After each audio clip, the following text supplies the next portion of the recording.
What if your private practice was a space for your healing and growth too?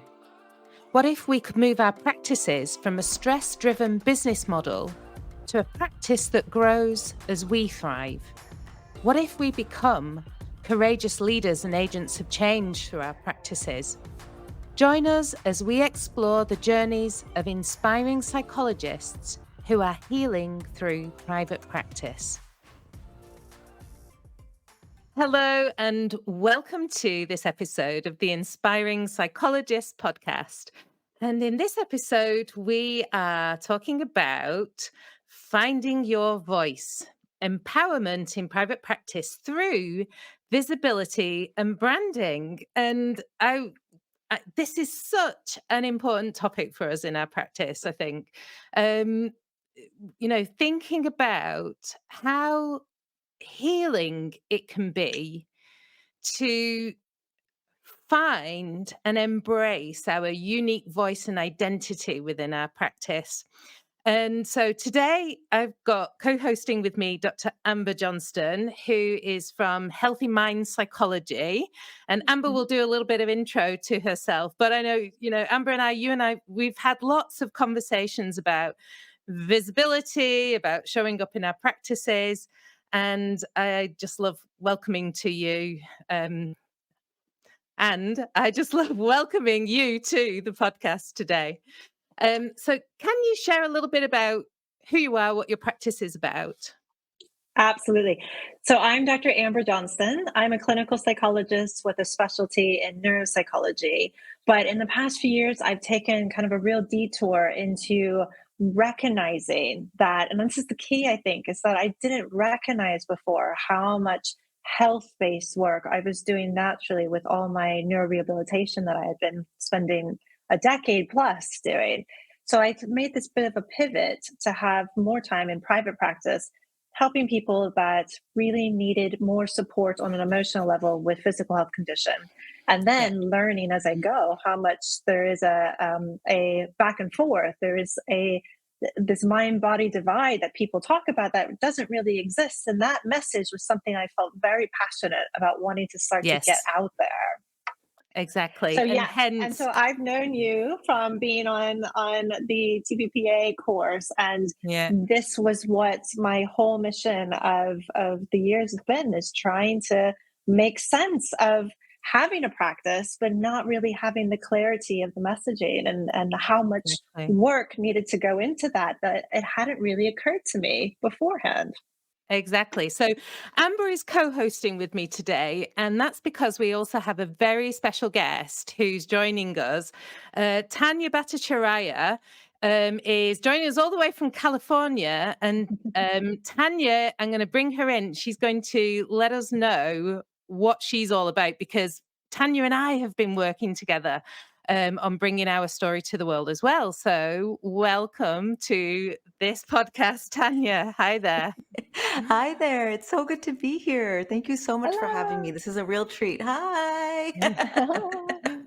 It's great to have you. Tanya, explain a little bit about like your background, because when you and I first started working together, what I loved is that even though, can I put it this way, you don't identify as a psychologist, but like you have a background in this, and I like we were so much on the same wavelength, and I felt you really got and understood what it was to be visible in a practice as a psychologist. Mm. So give us a little bit of an insight into where that came from, please.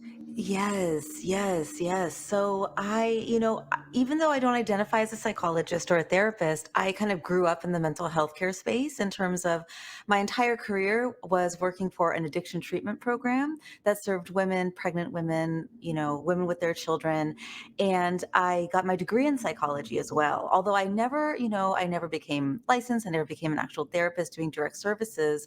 I lifted up the organization and the community and was exposed to some really incredible things where I really kind of cut my teeth and learned about this work, and through that work, one of the most interesting things is from the very beginning of when I started working at that organization to the very end, the thing I loved doing the most was helping the women who had gone through our program share their story, and at first it started out needing kind of impact stories for our newsletters and our marketing, but it became something else because I saw how powerful it was for these individuals to sit and share their narrative and rewrite it from one that was very much rooted still in their addiction, still very much rooted in the shame and the trauma, and change that story into one that was a lot more about their vision for the future and their hope and their family and what they dreamed up in terms of their life now. And what I saw was that these individuals who started rewriting their stories, they ended up becoming incredible advocates. Like they started nonprofits, they became speakers, you know, they ended up on TV talking about their recovery in a really positive way and inspiring other people. You know what I mean? Mhm. So yeah, it just showed me how powerful storytelling and visibility and actually in branding in a way is, because so often the story that we have about ourselves becomes the story other people have about us, you know. Right, exactly. And I'm going to come on. There's so many threads I really want to pull out of that. But I also wanted to mention that you have more than a passing interest in internal family systems. So I Yeah. was like, when you and I started talking, and I mentioned parts, and you were like speaking this language, I was like, this is like finding the holy grail of marketing. Because now, like, we were like really on one another's wavelengths and talking about story and all of these things. So, yeah, tell us about what kind of intrigued you about IFS in this space. Yeah, well, when I think about my own visibility journey, because I was helping these women create their stories and their narratives, and in my own career, it became a time where I became the executive director of this mental health care organization. And I was, I think I'd just turned 30. I am, a woman of color. There weren't a lot of people around the boardroom table, if you will, that looked like me. And so I had a lot of voices start to emerge, sharing why it was a lot more safer not to get visible. But then, of course, I had the very real, actual voices of my board of directors and our donors saying, I think you really need to go speak at this event, or I think you really need to, do X, Y, and Z. And they were right. I mean, that's the truth. They were right. And so that became an opportunity for me to really look inward at these voices that were saying things like, you don't even have a PhD, or you don't even have, whatever. There's so many different voices. Mm, Um, Realizing that those were all voices that emerged as parts as protective responses, right? They weren't bad. They weren't, just something that I could just get over. They were very real protective responses, like little mini chaperones. And actually, how beautiful is that we have these little chaperones trying to keep us safe. And so thus began the journey of realizing, okay, they're trying to keep me safe. I actually am safe. How can we all get on the same team and on the same page to move forward in alignment? And so that was my first entry into that work. I learned about it when I was still at the organization. And then I got deeper into it as I worked with a coach named Emily Rowe, who happens to be here in California, ah, who really, really helped me identify who was speaking in that moment and helped me build relationships with those parts so that we could move forward. And that's why I don't even call yeah. these things like self-limiting beliefs. People talk about perfectionism and imposter syndrome as self-limiting beliefs. I think they're systematically limited beliefs, and that's just a small distinction. But to me, that's calling out the fact that we weren't born with these things. They were protective responses that emerged Mm, to stay safe in these systems that we live in, you know? right, You know, exactly. I really like the idea of calling them these little protector pieces, within the IFS Yeah. concept too. But I think one of the biggest things that I always struggled with was that we have these protective voices that have been learned in my experience, I think with some of my colleagues, from our governing bodies, or for Yeah. the our doctoral supervisors, or those who are always Yeah. saying to you, remember your power, remember your ethics, remember that you have to Mm. be very careful about what you're putting forward, or how you are presenting yourself in a way that means that potentially psychologists in particular, are always thinking about, am I putting myself first? Is that right? Am I doing what's right for my clients and my patients that are counting on me? And some of that battle has been one of my limiting factors. Yeah. But the way you're reframing that in terms of those are those protective voices, though, they need to Yeah. be there, keeping you questioning what you're doing. Always be thinking along those lines. Yes. Yeah, and I mean, what you say about those additional challenges that we have, I think, in this. I mean, I don't work in the mental health space, right? So I'm an organizational psychologist by training. I have this. Does anyone know I how to just saw turn that. this off? I No. literally looked before we started recording, and I don't even know how to turn these AI generated emojis off. Someone's pranking me on on It's telling you to keep StreamYard. going. Just keep going. Honest to goodness, I'm gonna keep this in because people will be wondering what's going on. Honestly, but so I use a lot of hand gestures, and just to warn anyone watching us on video, that may generate different kind of emojis. We don't know what's going to happen. Little parts just coming out, Yeah. just adding to the Hold the mix. reading. So, so our all of our governing bodies have these, and our regulatory bodies have these, very well defended protectors that have built up after years, right? I mean, literally, the name of them is like regulatory parts, and so when I think about, I think it does create additional challenges for us when we work in this space. Um, Not just the explicit rules. So I'm thinking about rules like testimonials, for example, this whole social proof topic. I know, for example, in both Canada and Australia, you're still not allowed to use testimonials if you're a Mm. therapist. The British Psychological Society, when I was first getting chartered, so early 2000s, still had that rule. Mm. And there are a lot of people within our profession that kind of still hold to that as well. They're deeply suspicious about this whole thing of being visible, being on social media. And like you said, Amber, the risk of projection and all these other things. And yet within IFS, for example, IFS would say, parts are not burdens. So maybe there are burdens within the system. There are things that we've learned that have caused us to take more extreme positions than we really need to. And, therefore questioning so I guess the question came for me, and it was a little bit of a pivotal moment for me in thinking about my own visibility, which was rather than thinking about being out there on social media, on the web, on the interwebs, on the internet, um, as promotion, as influencing in some kind of negative way. How about it being a different space for connection Mm. and a place where actually we can potentially we can resource people, and we can provide, if we show up in certain ways, we can provide safety for people still. We can still Yes. be safe people to connect with, even in the online space. And So, knowledge. yeah, The right. benefits of having, so much of our very specific training that we've done Yeah, for so many years to be able to reach an audience that, I think sometimes we forget how valuable that is. And I'm always surprised when I say something that's really basic in terms of training and people are lapping it up. Oh, that's really it. Because in my world, everybody knows this. This is, where you begin. Like I'm doing all the hand gestures too now. This is where you begin with things. So the idea of creating safety with knowledge sharing too.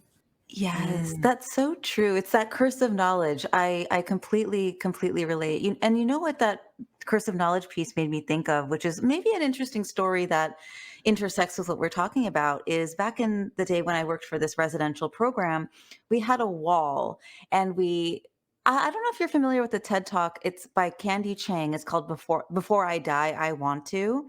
She's actually a New Mhm. Orleans native.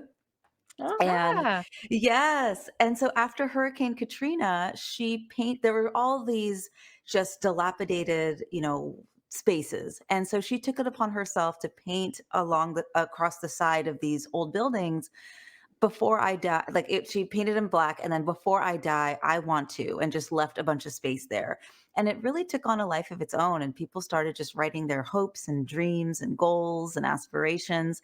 And it became this movement, right? And she turned it into a TED Talk. And so we had our own Before I Die, I Want to wall. And so anytime our patients wanted to, they could go up and write, their vision for their life on this wall. And I walked by that wall every day. I'd be on the cell phone, looking at the wall. I'd be rushing back and forth, rushing back and forth. And I just knew that story so much that I didn't think it was a big deal. But then once I decided to share about it on LinkedIn, of course, not sharing any confidential information, just the concept of this wall. And mm, it just blew up. And people were like, that's such a great idea. They watched the TED Talk. One person was like, I'm going to create this at my own center. To your point as well, it created community. It was a little piece of knowledge and a little nugget, not like didactic knowledge, but like a little story of what we were doing, a best practice kind of. And it just created this ripple effect just by sharing this thing that I walked by every single day. And so absolutely. I think that there's things that we can share. And if we are not able to share testimonials, in the US, I believe we are. But mm. if we can't share client testimonials, there's still stories about our work that I think we can absolutely share. Yeah, and um, there's a couple of things I wanted to come to on that, which is I get the impression sometimes in our profession that we sometimes overlook the risk of not being visible.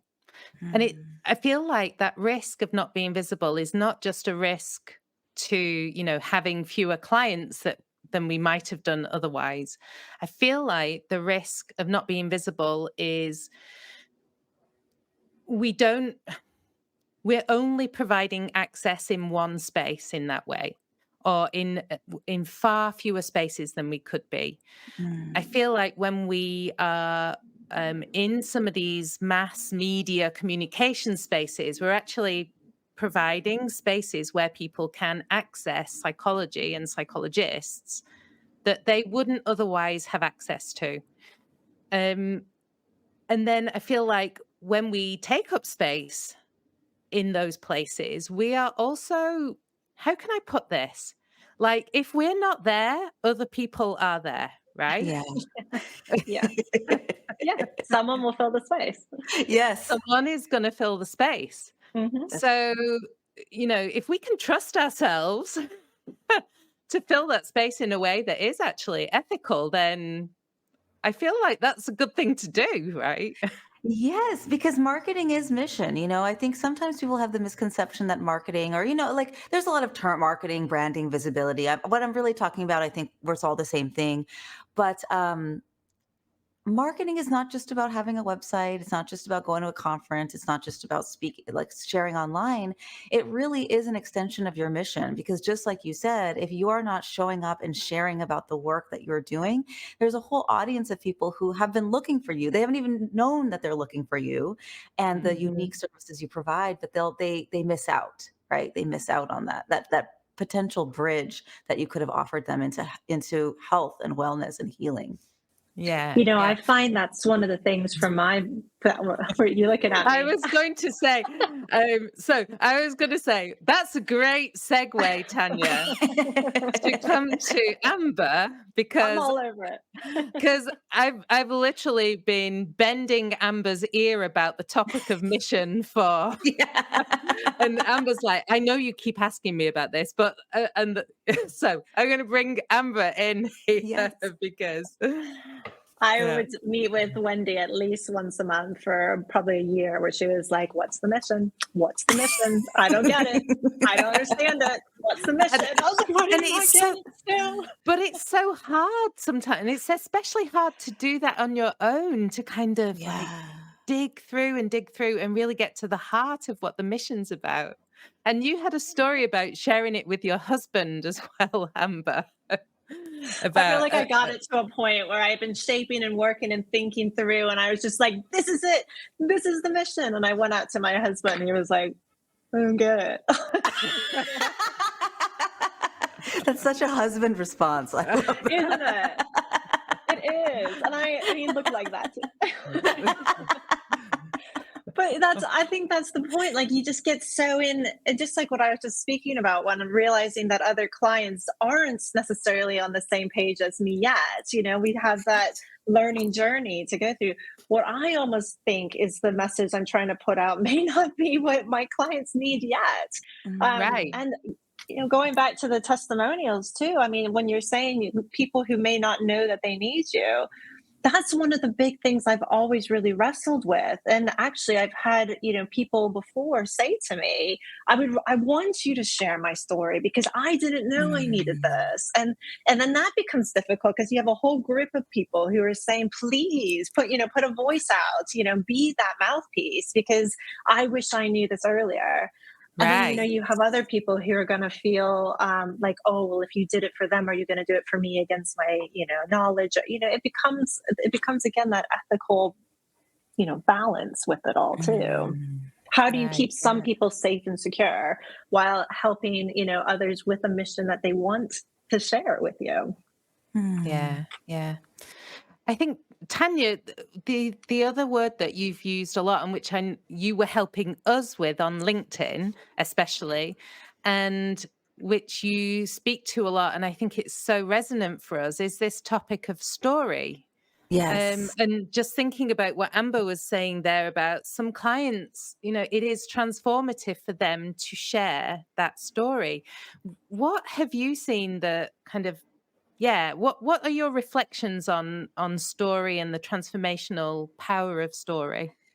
Yeah. Oh, that's such a good, juicy question. There's so many different like routes that I could take. I mean, the first thing that pops into mind is, I used to orchestrate a big annual event for our mental health care organization. And, hundreds and hundreds of people came. It was a big to do. And what I really, really learned from that is because, of course, we had a committee and people were like, we should talk about this and we should talk about that. And, 10 times out of 10, people don't remember the data or the statistics. It's not that people don't care that there's, for example, what's the number? 9 million women in America who struggle with a prescription opioid epidemic. See, I'm not even remembering the stat. Like, Yeah, yeah. people don't remember statistics and data, but they will remember the story of that one woman Yeah. who had a cesarean, got put on prescription opioids, and the story that she underwent as a result of healing from that. They will remember that for years, right? For years. And so I think storytelling is the most powerful tool that we have as change makers. And if we are in a position where we are potentially not able to share the stories of others, even if they have consented and want us to, we always have our story, right? We always have our story of what we overcame and what we struggled through to become the guides we are today. Because there's a reason we became therapeutic professionals, right? Therapists, psychologists, healers Mm, of some mm. sort. There's a reason. And so I think digging deep into that story can help us sometimes, on the point of mission, come up with our mission. Because so often it's what we needed in our own story that becomes what we can give others, and that becomes our mission. Yeah, definitely. Exactly. And the thing that another thing that really struck me when I'm thinking, so we obviously support psychologists who are kind of re-envisioning the story or Mm. reformulating the story of their practice and the story Yeah. that they want to live through their practice. Um, and obviously then we end up talking about this topic of visibility and branding, which is a slightly different story, but kind of related to it. And I guess one of the things that grabs me often is, or that I kind of fight against a little bit out there in the market, is the kind of coaching that says, okay, you're a practice owner and you're a business owner, and that means you have to wear lots of different hats. And one day you're Mm. going to have to put your marketing hat on, and one day you're going to have to put your finance hat on. And to an extent, that's the case. But when it comes to this topic, I feel like the hat that we put on is actually still a psychologist hat, because we work so much with narrative and story.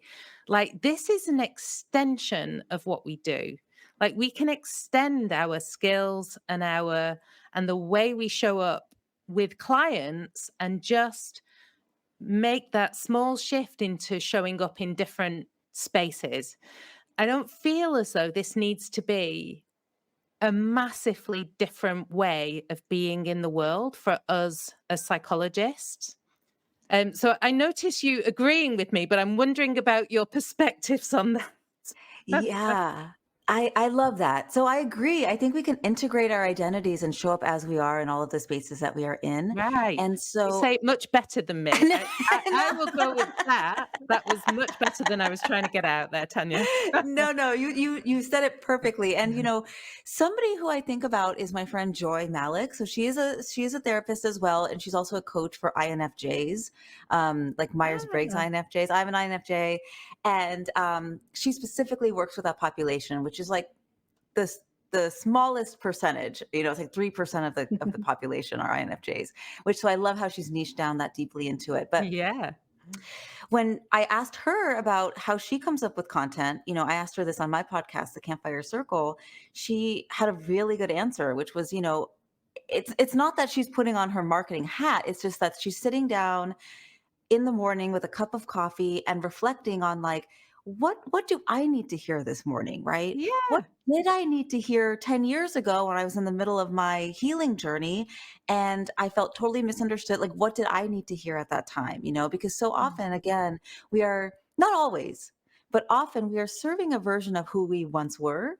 And so I think that we have the answers, contain, Mm. we have the questions, and we have some answers, maybe not all of the answers, but I think it's just about, creating a practice where we sit down and ask ourselves the questions that we wish we had been asked and come up with, and that essentially creates content. It's both a practice of self-actualization, I think, and healing Yes, and creativity, but it also creates content that then can ripple out into the universe and kind of scale our impact, right? absolutely. Absolutely. As a clinician, I think that one of the battles that I've gone through is just that idea that, we are trained to stop talking. We are trained to be Mm. quiet, to listen, Yeah. to really develop those skills. I mean, I remember when I was first trained in DC, that was much more psychodynamic, going on to psychoanalytic training. And I'd have supervisors that were just like, shh, stop, Sit. stop. Exactly. And that was the whole, just laughing earlier about filling space and such. I'm somebody who has become really good at sitting in silence and allowing that Mm. and letting what happens to evolve naturally. So I think that's another one of those hurdles is Yeah. being somebody to talk to, and there's always going to be didactic parts of our clinical work and actually doing teaching, and I can kind of harness some of that into this space. But I guess I Mm. also have really thought about it.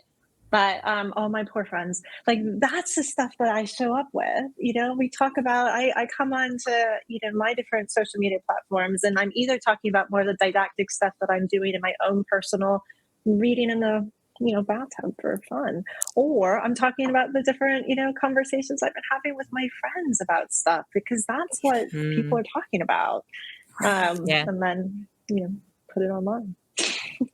Yeah, exactly. I think I wanted to come to this topic of branding. Mm. Whilst we've got a branding expert in the room, how how would you describe branding and how it's kind of different to visibility? Yes, good question. Good question. Because we've got all these terms flying around, right? And sometimes everything is kind of used interchangeably. But I love this sort of thought exercise around definition. And so I would say visibility sort of entails, you know, everything under the process of raising awareness around the work that you do in the world and why you do it, right? It's showing up in the spaces where your audience is, whether it's social media or a podcast or conferences or speaking or, all these kinds of different things. Whereas branding of course, is similar, but I think in an ideal world, the work of branding would come first because I see branding as sort of like the conscious exercise of getting clarity on who you are, who you stand for, who you want to serve, what are your values, what is your vision that you're working towards, what is it that you uniquely do so well and want to be known for. Um, and so while I just said, I think that should come first, I also at the same time think that they're parallel processes because, as you show up and get visible and just show up from the heart where your heart leads you, as you let your passion emerge, as you start to see who is interested and who's coming up. Like Amber earlier mentioned, what sometimes I'll share this and I realize, oh, the clients I actually want to serve aren't quite there yet in your journey. So it's all a test at the same time. Mhm. It's all a parallel process of showing up, getting, learning from those experiences, using that to craft our brand even more deeply, getting clarity around that. And at the end of the day, I think when we lean into all of this being a test, it helps us unhook from that perfectionism story and instead Mm. get into the story of like, oh, this gets to be play, this gets to be a process of learning, who is it that I really want to serve and how do they want to show up and what language do they use, and okay, let me incorporate more of that into my brand. And so the two kind of go hand in hand, but I'd say the branding piece is that more strategic piece around figuring this out, and then visibility comes after that. Visibility are the actions you take once you have crafted your brand. How Yeah. does that land with you all? I love it. And I had another reflection on it as I was thinking about this topic as well, and thinking about the healing potential of brand. And I, Hmm. I think you alluded to it earlier, Tanya. So, one of the things that um, strikes me about almost like healing through private practice is how this space can allow us to connect with and bring into our life like parts of ourselves that were lost along the way, or that we lost track of, or that we forgot about, or that we had to hide. And you mentioned about the boardroom and whether parts of you Mhm. were able to show up there, and I think a lot of us had had those experiences. So I think about how we can almost kind of find again those different parts of us that we had to kind of let go of along the way. And so finding them is part of the healing process. I feel like with branding, it's so more than the visual aspect of being visible, it's about exploring who we are, our Mm. identity, how, as you mentioned, how we show up in the world, but also how, like, um, how are people experiencing us in all these different ways? How, the color choices that we make, the Mhm. background that we have, the colors that we wear, the sounds that we might use on a reel, like all these different facets of who we are and how we come across in the world. And Yeah. and in that sense, I don't know if I'm making any sense whatsoever, but we find more parts of ourselves to bring into that space. That was the Yes. point I was trying to make. I think that I have, I'm really curious of your views as well about this, Tanya, that I think I've had a number of colleagues who are saying, like, how do you start? You're Mm. there doing a job, you have clients that you need to see, you Mm. have, financial obligations you have to meet. And a lot of the times, I think people see what we're talking about now as major financial commitments, Mhm. having to, be 3 years down the line with all of this organized. So, how do Yes. they go from maybe being more generalist because they need to, just taking what comes in, to like beginning that journey to becoming Yeah. more, and like you say, Wendy, all the parts show up as you go through that journey. So, Yeah. how do Yeah. you get started? How does one Yeah. begin? Love that question. Well, I want to first start off by saying it's okay to start messy. It's actually good to start messy. I think many of us think that we have, and myself included, my past self included, think we have to show up perfectly with the beautiful background, Wendy, right? And the all the colors ready and the Canva graphics are popping and like everything is just looking amazing. I think showing up perfect is actually a barrier to connection, because when our Yeah. perfect people, when our ideal dreamy readers or audience members find us and see something that is so perfect, it's almost too perfect. Like I can't see how I fit into that when it's so well crafted and so well staged. So I think it's okay to start messy. It's preferable to start messy. Reid Hoffman, who's the founder of LinkedIn, has this quote that I think to myself all the time, which is, if you're not eventually embarrassed by the first version of what you've put out there, you have waited too long. You have waited too long. And so I think that's really applicable to this work of branding and showing up. And I think how you get started is, everybody's got different skills. I've never been a very good visuals are not my jam. I hire out for that. But I love the process of reflecting and just getting what's on my heart and my mind out onto paper. And I'm not necessarily going to share everything online that pours out of me, but I think there's a lot of gems in those things. So I think sometimes it's about asking yourself questions like, what is the root cause of the work that I do? Why are we in this space where, why are we in this space? What's a mistake that I've made that helped me really learn and get good at what it is that I do now? Or, when I was going through the transformation that I now help my clients with, what did I really, really wish that I had known? Or like these deep questions, some of these we explored in the sprint, Wendy, but these deeper questions that we so rarely get the opportunity to sit down and think about. But if we can find, that peaceful moment over a cup of coffee in the morning, or that chat with a girlfriend, if we can explore these questions, I think that's where we start, because the answers start to emerge. And those are the things that we get to share. And it doesn't have to be perfect. Not everything needs to have a beautiful Canva graphic. It can maybe be a selfie of you walking your dog. And that's okay. That's okay, because it gives people a glimpse into your life and creates that moment of connection. Yeah, definitely. Um, so I talk about this sometimes. You kind of spoke about it earlier, being that often we're a guide on to people who are on a path that we've been on as well.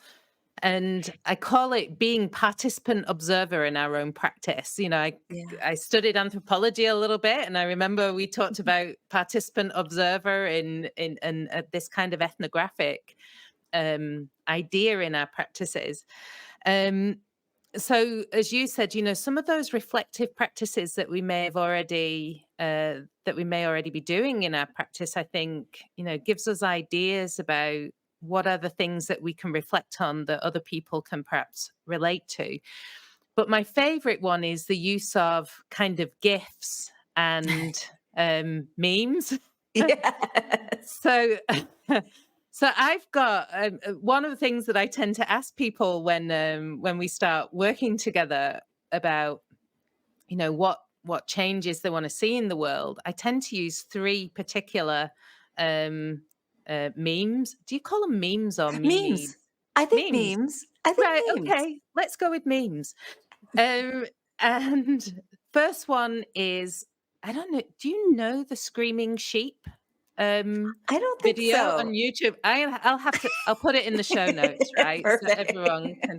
It's just these like goats or sheep videos that they have where the goat is like, like instead of bleating, it's screaming, and it's like literally the sound that goes off in the back of your head when something or someone says something or something happens or a client like recounts a story to you and you're like, I just can't deal that is going on, like that needs to change. The other one is the Judge Judy eye roll. Oh, yeah. This one, like, and then so there's kind of tones of exasperation, right? Something needs to change. And then the other one is the Jean-Luc Picard face palm, Yes.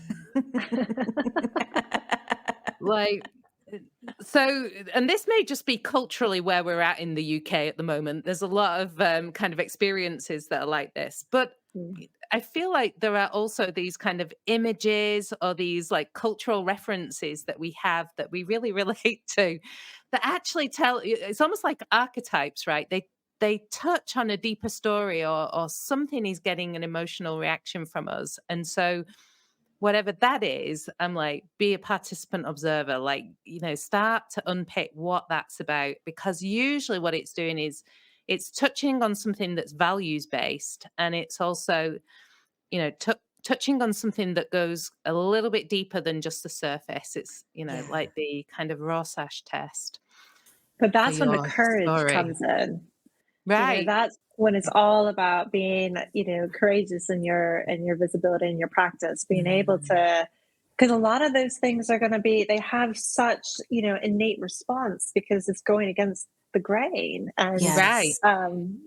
feeling, having enough to be able to put your face forward and say, I don't think so. And that's really, really tough. Yeah, Yes, it yes, is. yes. That status quo shifting work. It does take a lot of courage. And you know what is so interesting is when you take that risk and you do it, you often find the people emerge who you needed to connect with regardless, because you're telling Yeah. the truth and you're telling their Mhm. truth, and that community aspect gets created. And I've also found that, this work of drawing a line in the sand also helps the people who are never really your ideal client, like they were never really your ideal audience anyway, because you don't have the same values. They start to go away, and that's a good thing too, right? That's a good Yeah. thing too. Yeah, exactly. Mhm. Um, just thinking about our framework here, maybe editing this bit out because I've just been so deeply in the process.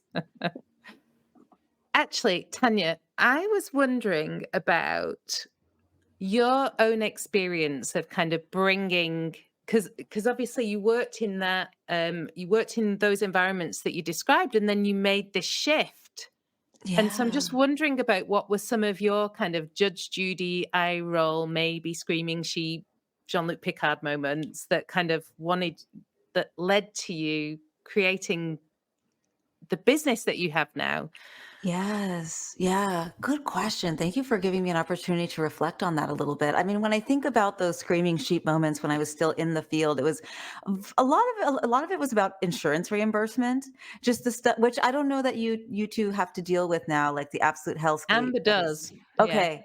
I do in the UK, but I also, used to practice in the States. So I Yeah. know what the battles are over there, and it's just getting Yeah. worse.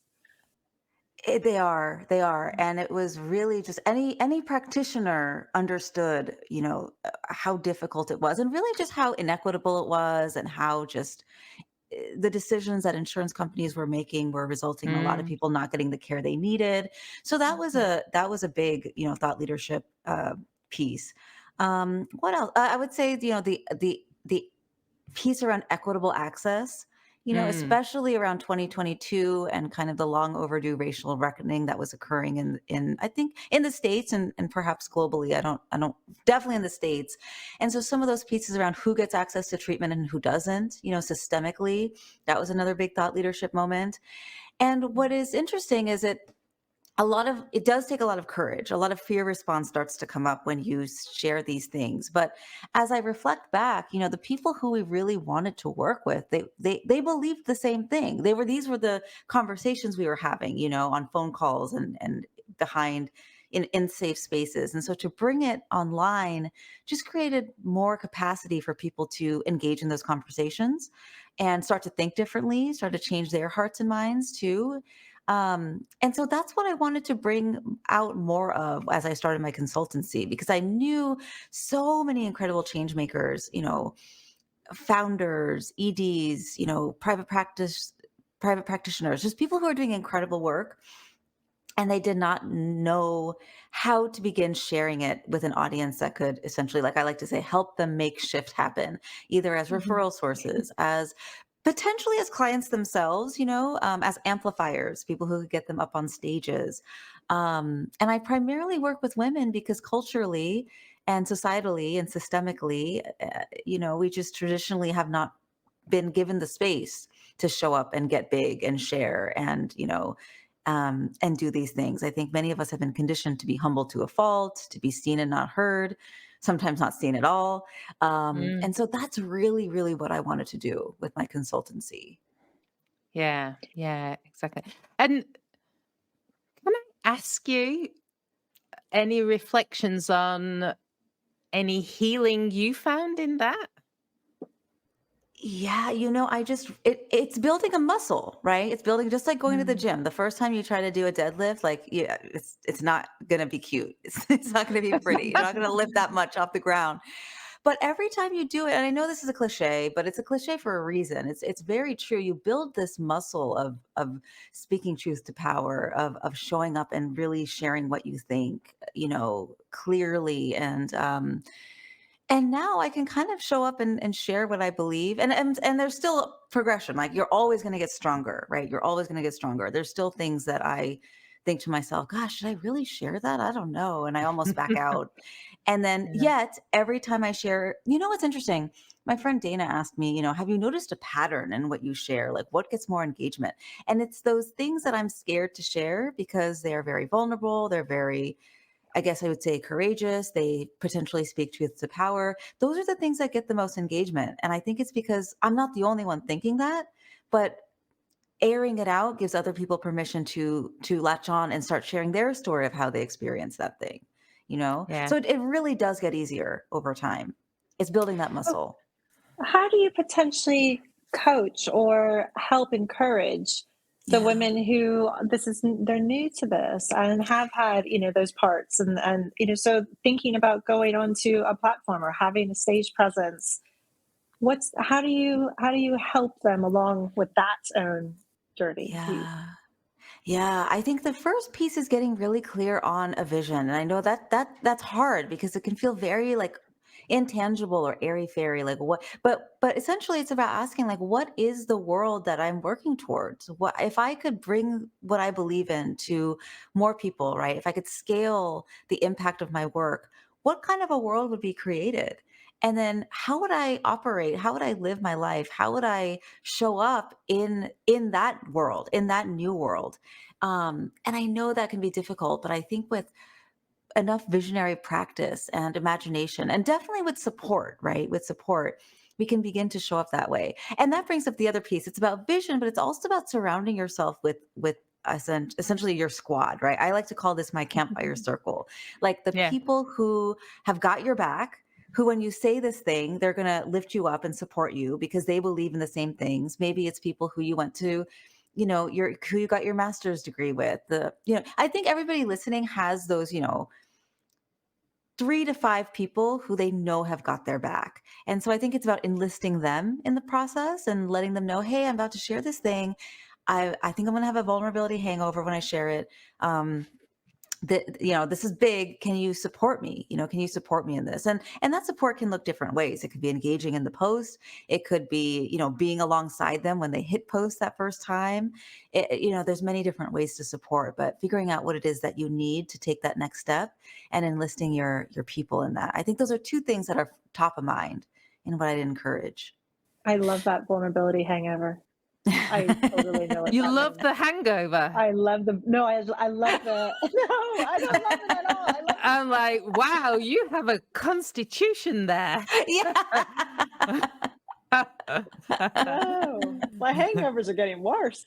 Yeah, yeah. No, I know. No, I We're love the talking about term. vulnerability hangovers, but you were saying you enjoy that vulnerability hangover. It's like no, not any kind of hangovers, not even the vulnerability hangovers. Right. I love the term. That's such a good term for it because it does make Yes. a lot of sense for what that feels like when you are in that real state of just going, what have I done? Yes. Trying to move Yes. past that and how Yes. you find self-care and support with that. Because I most of it's know just it. our mind, right? Most of it's just the parts Right. giving lots of protection, So letting us much. know what Yes. we've done.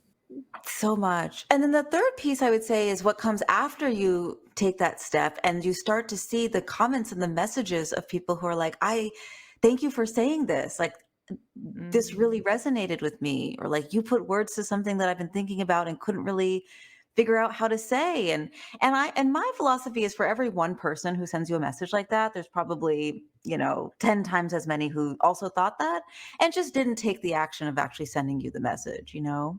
Yeah. And what Yeah, about the definitely. ones who are not so kind? What Yeah. about those? How do we manage those? Yeah, I that's a I great have question. the longest block list you've ever seen. I mean, so my perspective on that is, oh, right, just to be serious for a moment, we first of all, we are allowed to curate Yes. our comments when I think particularly when they're abusive, trolling, we know the ones that are just sea lioning, asking irrelevant questions, doing things and it's often like bots or something. You've put a trigger word into a comment or into a post, and you'll get a bunch of kind of almost automated accounts that come up.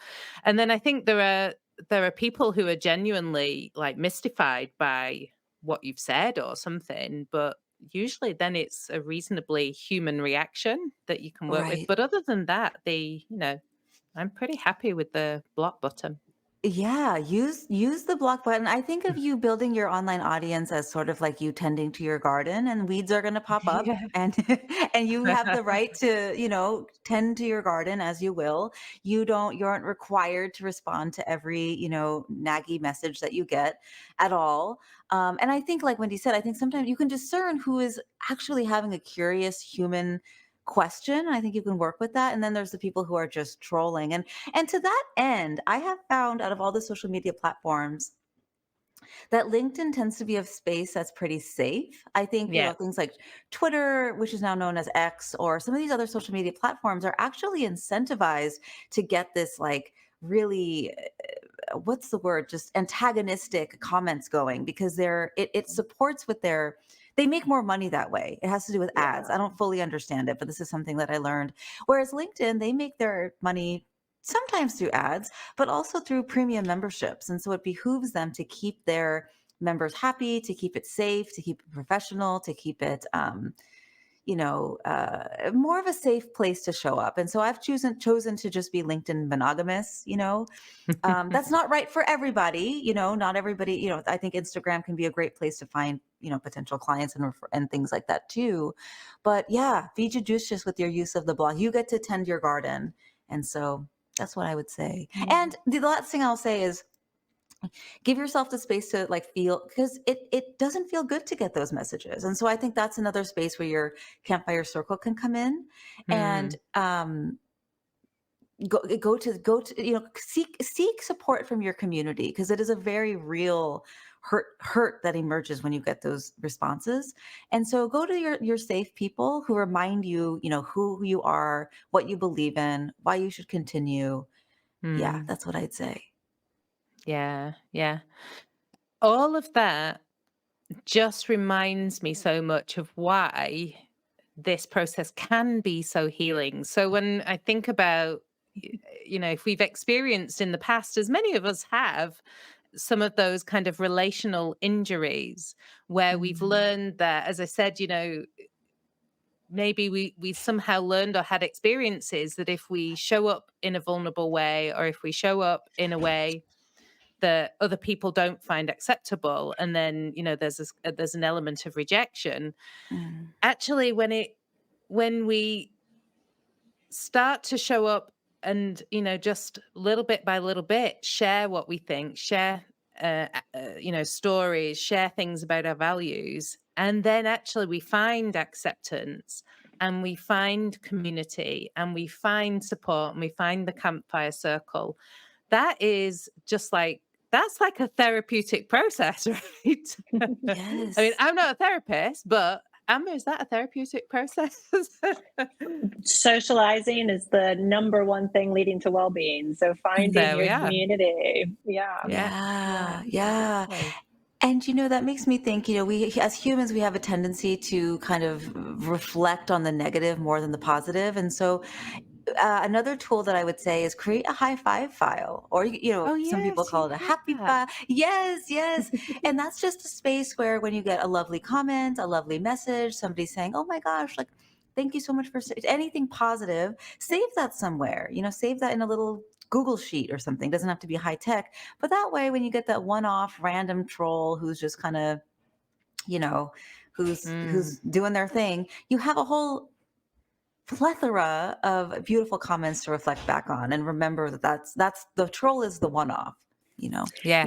That's a therapy technique only to just even notice when that happens, because we're Mm, so quick to have just an attentional bias to the threats and not to yeah. any of the positives that are coming.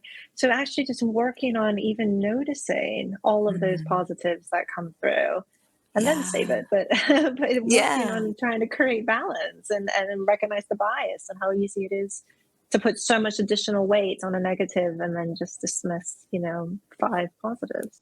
Right. Absolutely. Right. So I'm mindful of time. I've got a couple of little questions. Um, how, and this one kind of relates to what we are just talking about. How have you designed your businesses to be places where being visible is more manageable, where it feels safer, and where it might even feel enjoyable? Yes, yes. Well, one thing that I learned from the therapeutic components of the organization I used to work for was when our counseling team would create treatment plans for our patients, they would base it on like a SNAP framework, or strengths, needs, abilities, and preferences. And so I brought that with me into designing my own visibility, like how I was going to show up. I think a strength of mine is words of all type, writing. It's not the visual pieces of it. And so I decided, I'm not going to create a YouTube channel, because then I have to figure out thumbnails and I have to figure out designs and a pretty background, and that's just not my strength. And that's why I went with more of a written style, and podcasting, where I actually, I'm on this video podcast, but my podcast doesn't have the video component, so I can just show up in my pajamas and it's okay. So I think it's designing how you want to show up, based on your own, again, strengths, needs, abilities, and preferences, and letting that be perfect, letting Mm. that be okay. Because if you are a wonderful graphic designer, I don't also need you to be a wonderful, essayist. You can do what feels good for you and go all in on that. And that's going to help you keep showing up, because it's going to feel good for you too. Absolutely. Yeah. Yeah. Yeah. Yeah. Yeah. So I just second everything Tanya just said. I learned um, a lot of this from you already. Just ye- the idea of having your team of people around you too, and really Mm, balancing out what's not so good for you with something that's somebody else's strength. And that's how you make a really, lovely kind of practice and structure. yes. exactly. And we see these kinds of trends of people, sometimes who have just really taken to a particular format like a duck to water, and they're paddling ahead and they're getting all this wonderful engagement, and we're kind of looking at it going, oh my goodness, I'd rather have bamboo splinters put under my fingernails than do something like that. Because exactly to your point, Tanya, it is absolutely out of the realms of the snap, the strengths, needs, abilities, and preferences that you have, in which case it's going to feel like torture to have to do Mhm. that, and therefore it Yes. won't get done, right? Exactly.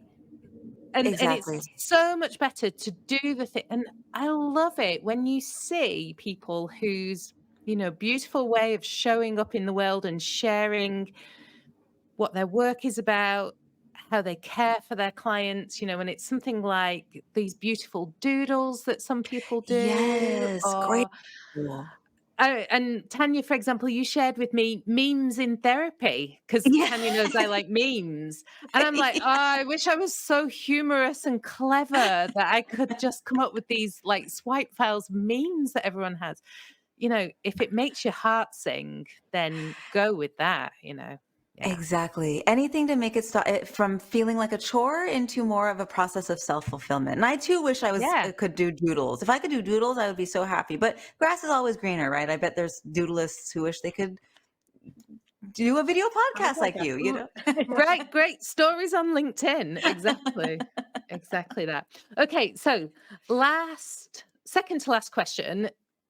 The last one is really about where can we find you on social media. So hopefully Yeah. that will be like an easy one. But what would you want practitioners to know about being more visible online? I'm going to come to you, Hmm. Tanya. You know what's coming up for me right now is, and I think part of this is because I started my business in the midst of the COVID pandemic. And so everyone went online, right? And Yeah. so I built so many deep friendships, like LinkedIn connections that became like colleague relationships, which became friendships, which then became deep friendships, where we really, Mm. really, even though we maybe hadn't met each other, really knew about the storms going on in each other's lives, and we supported each other through it, and we just had each other's backs. And now, as things are starting to open up, I've been able to meet many of them in person. And it's so fun being able to do that and give people a hug. And I guess what I would say is, you can really find your community. And the word community is almost overused, but you can really, really find people who have just got your back, who are in it for the personal roller coasters, the ups and the downs, who just have become real true friends. And I never would have thought that when I was tinkering on LinkedIn in the beginning. I never ever would have thought that, but it's true. Yeah, yeah, You definitely. know, what I love about that too is because again, so many people in private practice feel so lonely, and you never really Yes. think that this is another way to create those connections. It's all about Right. your own voice, and but actually everybody, there's a lot of people out there who think similarly. It just need to find each other. So it's another way. Yes. Yeah, Yes. So good. yeah, I love that you made definitely. that connection. You're so right. You're so right. I love that. Yeah, yeah. I think if there's one thing I'd really want practitioners to know about um, visibility. Um, I think in a way we've kind of covered the things that most struck me, that were most pivotal to me in this journey, which is um, this is actually this these media harness what we're already good at as psychologists. This isn't Mm. something that you have to suddenly develop a whole brand new set of skills around. Think about, as you said, Tanya, the strengths that you already have, the ways in which you already show up, and be that. Like, you don't have to Mm. be someone else, or you know show up in a way that isn't who you are. Yes. Yes. And you shouldn't. Not just you don't have Right. to, you shouldn't. Yeah, because people will be able to tell that it's not Yeah. genuine. Yeah, just Yeah. be you. Just be you. Exactly. Easier Exactly. said than done though, right? Sometimes. Just be, but yeah, we say that, but and I was thinking, the thing that came to mind immediately there was like the snarky therapist, which is like an enormous account on Instagram. So, even the snarky therapist found an enormous community on Instagram. Yeah. you know, Yeah. those Yeah. those things that we think couldn't be possible, there's a community for There's a all of community them. for all of us. That's it. Love this. Thank you so much, Tanya. Where can we find you on social media? I would say the best place is definitely LinkedIn. That's my place. You can just search for my name and I'll Yeah. pop right up. So yeah, I would say LinkedIn is the best place for sure. Yeah, yeah. And I think and just remind us your web address as well. Oh yes, it's lumosmarketing.co. So it's lumosmarketing.co. And then because you listen to podcasts, I would say the last place would be my podcast, which is called The Yeah. Campfire Circle, which is really all about Yeah. storytelling and community. Yeah, I'm always I love that. recommending to my Yeah. clients your I'm always recommending Tanya. Oh, And Amber, where can we find you on social media? I'm mostly on LinkedIn and Instagram. Those are my two big platforms at Healthy Mind Psychology UK. And then it's just my name on LinkedIn. Right, perfect. Love it. Thank you so much for this time you spent with us today, Tanya. It was really generous of you to be here, and I've just had a great time speaking with you today. Thank you. oh, It was such a pleasure. absolutely. It was so good to see you both. And this was really lovely. Thank you for the opportunity. Yeah. Pleasure. Thank you. Bye. So, Amber, I loved that conversation with Tania, and just so many things that she shared that, even though Tania is supporting people who are not just psychologists, but supporting lots of different people, it seems like a lot of the concerns that people hold around being visible, and a lot of the healing and growth experiences they can have are also, like as psychologists, when we're also not alone in this, and we're not alone in being able to kind of find um growth opportunities either, which makes me feel really hopeful about, the fact that that can also be really positive for the clients that we want to work with. But I was just curious about what you really took from that conversation with Tania. I think the main thing that I saw there was that when we think about social media, I think a lot of times the first thing that pops up is something that feels really kind of egocentric or ego Yeah, driven. And that's, I think, where a lot of people have that kind of bad taste in their mouth from it. So they just feel like this is not in line with my value system and what I do as, a professional, as a clinician. And I think she was really just reframing the entire concept to say that it's not just about, you going out there and boasting about yourself. This is about creating community, about growth, about knowledge, about sharing, about finding, the people who haven't been able to necessarily stand up and say the things, and you become a voice for them, and that creates community for them too. So there's yeah, something that really switches from it feeling somehow like inappropriate to something that actually feels much more necessary and valuable, that a lot of right. people win from it. Exactly. Yeah, I love that. I love that that phrase. A lot of people win. Absolutely. And just kind of building on that a little bit, I think f- for me anyway, thinking about how through those interactions, through the different ways in which we can show up, we were talking there about whether it's doodling, whether it's memes, whether it's stories, whether it's video podcasting, whatever it might be, finding out more about who we are, and then finding acceptance from others in that. And not just acceptance, but people Yeah, genuinely connecting with that. yeah, That's incredibly powerful.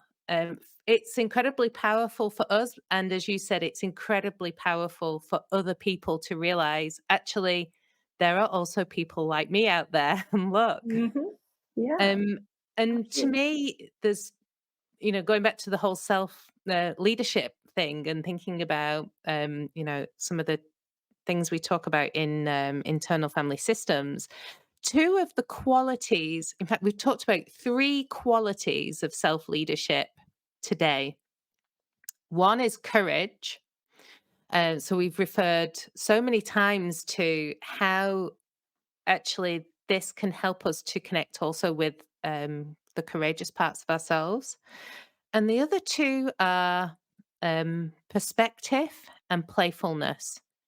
And, bringing those qualities in, it doesn't have to be a chore. It doesn't have to be, like you said, egotistical. hmm It can really be about like really joyful human qualities that we can show up with. And that, I feel like that's also a nice thing to have in our practices.